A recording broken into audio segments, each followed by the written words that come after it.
Hi guys, and welcome back to my channel. If you're new here, welcome. My name is Ruby. Are you gonna say hi? This is Juniper, my daughter, my youngest daughter. And hi, if you're new here, today is a pregnancy update. So I am currently 29 weeks pregnant with baby number 3. So I have 2 daughters and now I'm having a baby boy.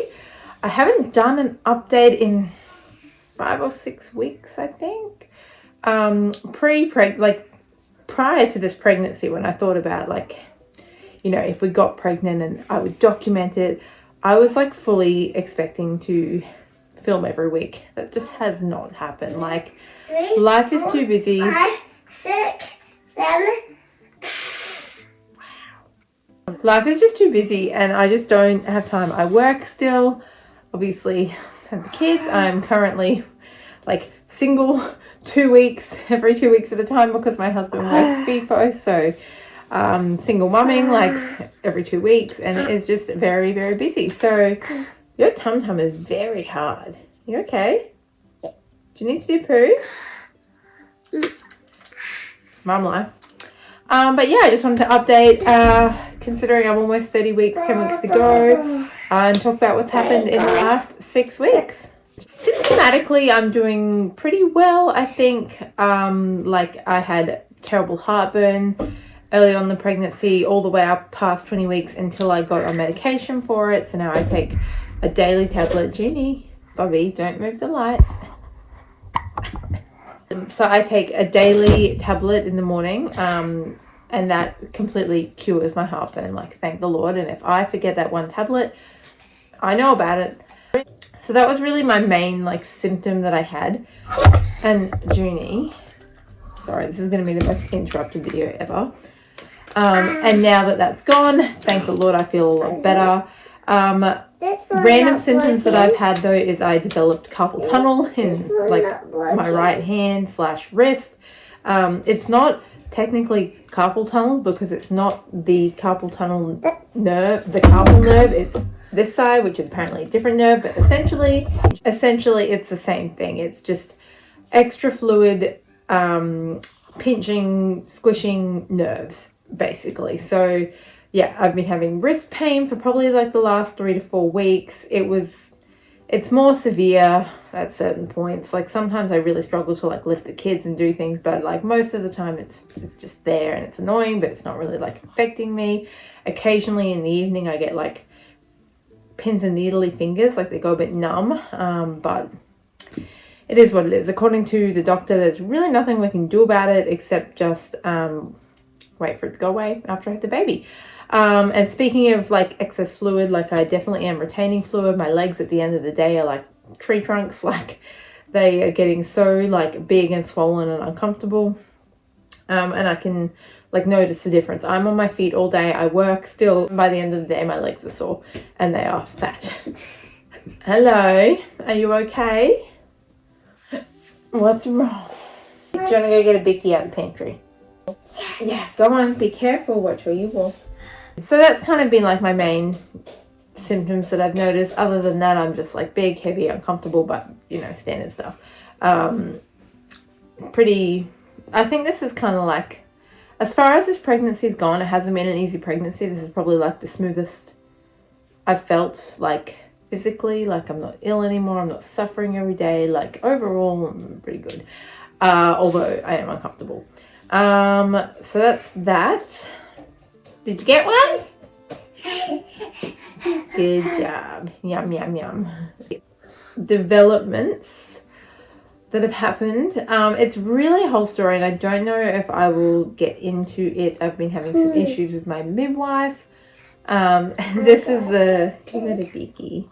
This is the first time I've done midwife care. My 2 previous pregnancies I did with my GP.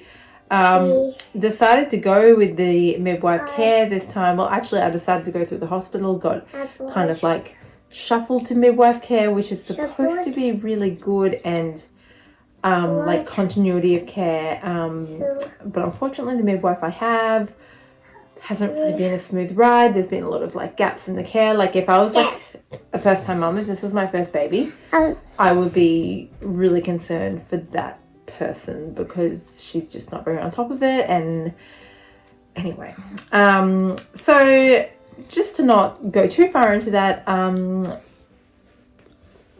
cutting to the chase, I have gestational diabetes. And it's frustrating for me because the reason why I'm frustrated is because it just took her a long time to let me know my results. And as far as I've heard with gestational diabetes, it's kind of like important to get on that, but there hasn't been a lot of haste around it. And the whole organization of like the appointments and the education around it, and that has been very not great, let's put it that way. I had to organize it myself. So basically I haven't had any education yet. By the time I received the education and my kit to do the blood sugar level testing, it will have been 3 weeks since I did the gestational diabetes test. So overall that has been like a whole thing. And I only failed the gestational diabetes test by 1 point. I'm not fair. You're not 3 yet. No, you're 2. By 1 point, which is... Mama is first. What? Just very frustrating because, you know, 1 point is so minimal that it's kind of like, I don't know. I eat a pretty healthy diet. So just, you know, I'm surprised that I came back positive for it considering I've had 2 other pregnancies, and I know it doesn't really matter, but it's frustrating that it was just such a low, like it was borderline, and I would have preferred to be way over. So anyway, I know roughly what I have to do. I've read plenty about it, like even prior to being diagnosed with it. I've done a low carb diet before. I know kind of what it entails. I'm just frustrated that now, knowing I have the diagnosis, I am still in the dark as to if what I'm doing already is helping or not because I don't have my testing kit. But essentially what it entails is I have to stick to a certain amount of grams of carbs per meal, and I have to check my blood sugar level 4 times a day. So I'm not looking forward to it. I've got a big mental block around the finger prick thing. I know it doesn't hurt. I've had it done before at like previous pregnancies because my GP always used to check blood sugar. It doesn't bother me, the pain. It's more the thought of doing it myself. All gone.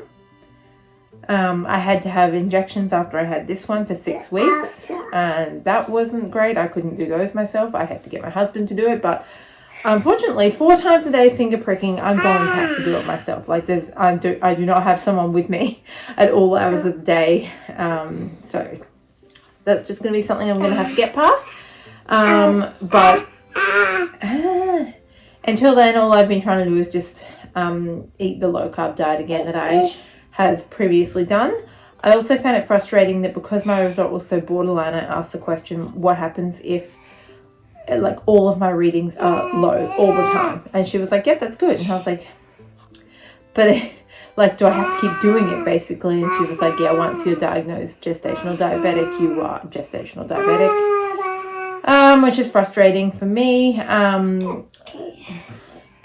Just because I am a celiac, I already eat restricted, and basically it's such a silly reason, but pregnancy is like the time where I enjoy like eating basically whatever I want and not really worrying about weight and that. So I know it's silly, I know, you know, it's for the best for the baby, but frustrating. And along with that as well, it does bring fear in me that they're going to push for induction, because gestational diabetes babies are typically bigger. And I have already been told that I will be having a growth scan at 34 weeks to check on the baby's progress because he might be big, and I'm just cautious of the fact that it might lead to suggestions of induction because of his size, and I just want to avoid an induction at all costs.